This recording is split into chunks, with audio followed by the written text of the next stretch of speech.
mamlaka iliendesha operesheni nyingine katika mikoa ya Dodoma, Mtwara, Njombe, Ruvuma, Kilimanjaro, Arusha, Dar es Salaam, Morogoro na Mwanza, ambapo jumla ya tani 5.733 za bangi, tani 1.67 za mirungi, gramu 48.23 za heroin pamoja na gramu 113.35 za kokeni zilikamatwa.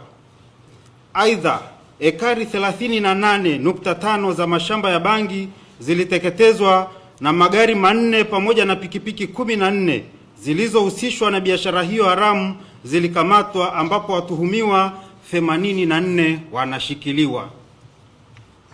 Mamlaka itaendelea kushirikiana na taasisi za kitaifa na kimataifa kuimarisha udhibiti wa kemikali bashirifu zinazoweza kutumika katika utengenezaji wa dawa za kulevya.